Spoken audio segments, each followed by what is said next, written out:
Hi, I'm Guillermo, founder of Bridge Real Estate. If someone has ever told you that you should buy Ejido land because it is cheap, then this video is for you. Ejido land is not private property. It was created after Mexican Revolution as social land. Most of it cannot be sold legally. In this video, I will explain you what Ejido land really is, why so many buyers get burned, and the only legal way to buy it without risking your investment. So let's go to the computer for a deep dive.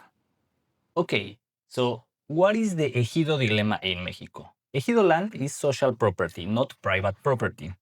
It was born after Mexican Revolution and it was designed to be worked by the community, meaning that only the people that live in this place are the actual owners of this pretty much land.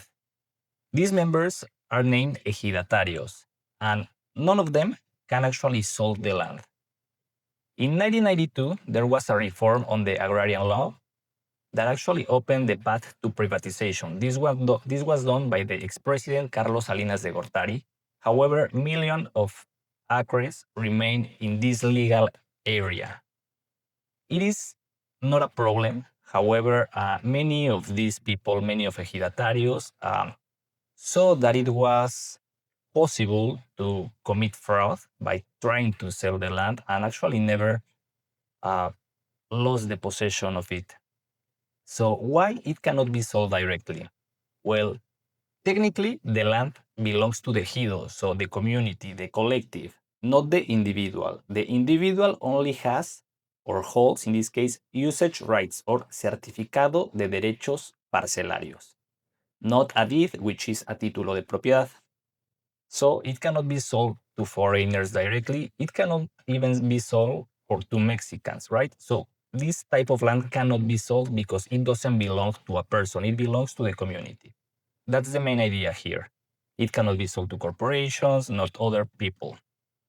The sales, or what people call sales of ejido land, are normally transfer of possession, which are revocable. What is the only valid way to actually do this?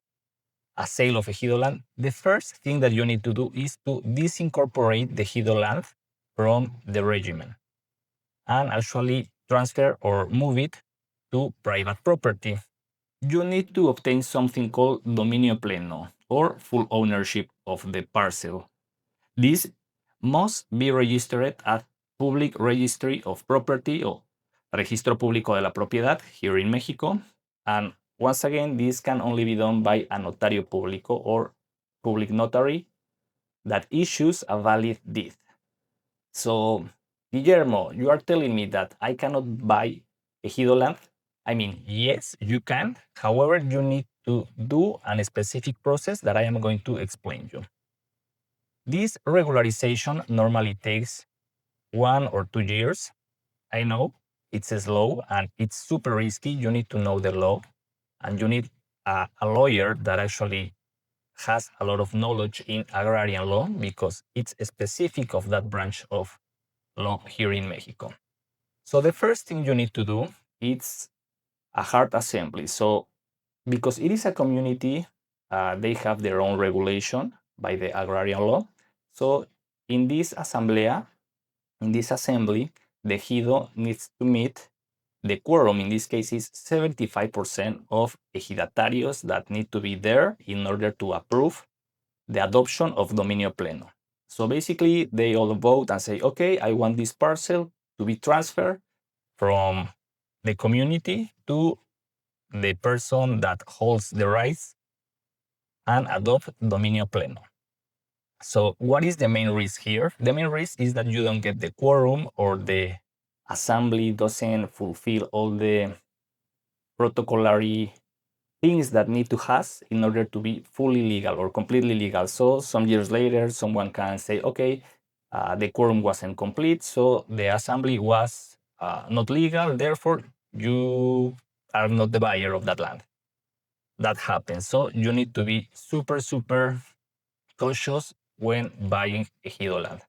So let's say the assembly is good, then you do the following step. The second one is parceling and measurement.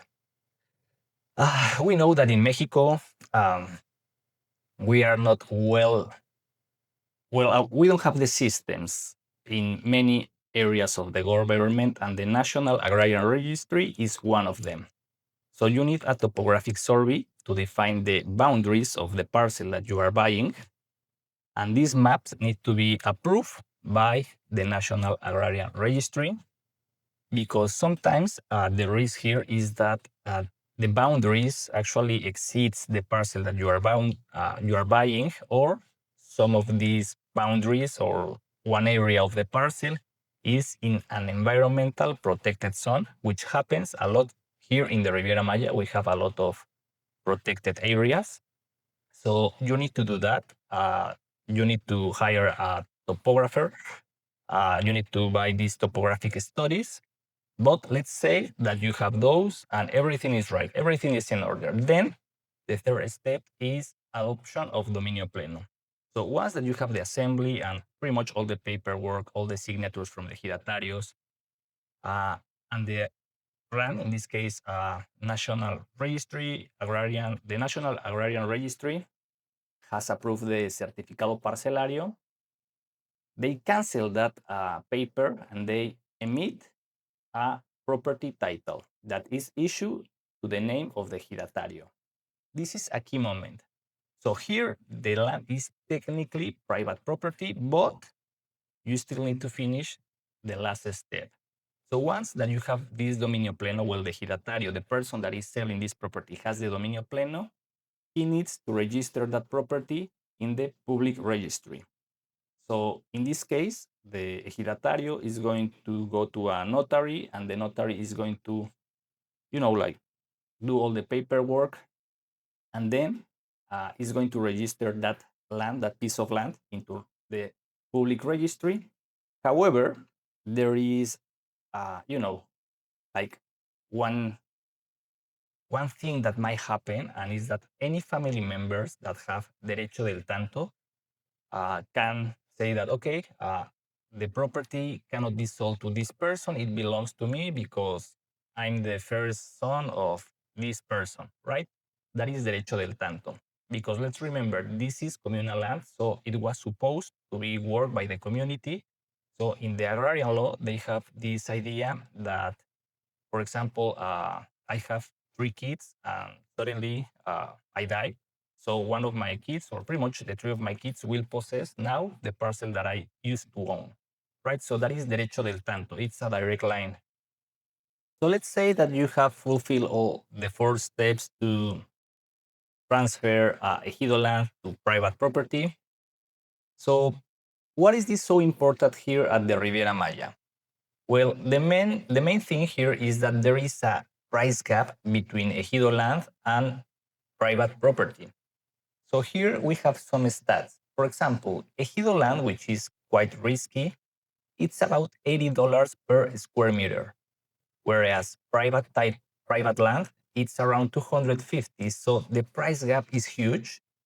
Sometimes this is one of the main reasons why a lot of people try to buy this type of land. However, they don't know all the process and they lost their investments. So just be careful when buying this type of land and be aware that all of the things that I have mentioned before. So what are the most common frauds when doing these ejido land deals? The first one is selling possession as a title. You will see in internet a lot of ads that will say, yeah, this is cheap land. The person will give you a cesión de derecho, or cession of rights. And that is not actually full ownership, as we have reviewed. So whenever the person wants, they can just reclaim the land, and it can be like reverted the process. So that's super risky, and it happens quite often. The second one is the double selling, because we know that the management of these titles belongs to the ejido, like the community. I mean, they don't have an oracle or any kind of system to actually have transactions digitalized. So they might double sell the property many times, not only one, not two, like many times, and it happens a lot. So Another thing that happens is the invalid assembly, as we review. So you need to be really careful when doing this type of deals. Once again, it's super risky. Please hire a lawyer. So an invalid assembly can be because you don't have the right forum, you didn't follow the protocolary steps that the law demands, and so many other things. And finally, fake documents. So fake documents are, I guess, the most common practice when trying to do frauds in real estate. So be careful. One of the most important things that we need to take into account is the cession of rights as a sale. You are going to find a lot of ads, but I'm serious, a lot of ads, a lot of people trying to sell you cession of rights as full ownership. And like this cannot be done. Why it fails? Because by law, only ejidatarios or avecindados, which are people that belongs to the community, can hold these rights. If you're a foreigner, if you're an outsider of that community, you cannot hold those rights.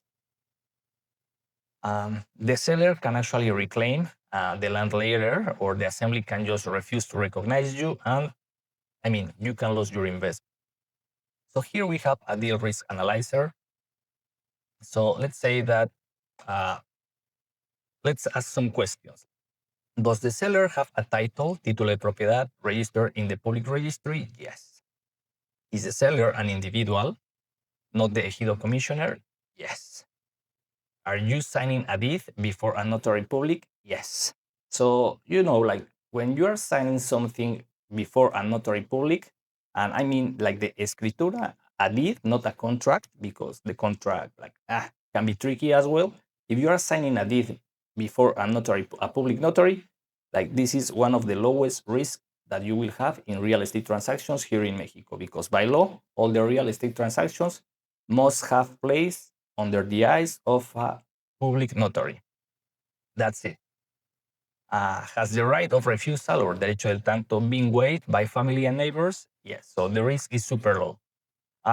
These are the most common risks that you have whenever you try to do this type of deals in Ejido land. So once again, let's just try to be cautious when doing this type of deals.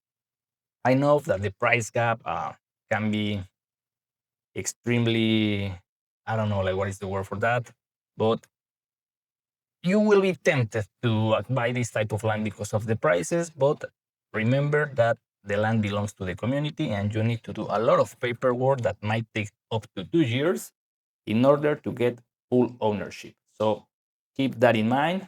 And if you find this video useful, please thumbs up, share this video, and see you in the next one.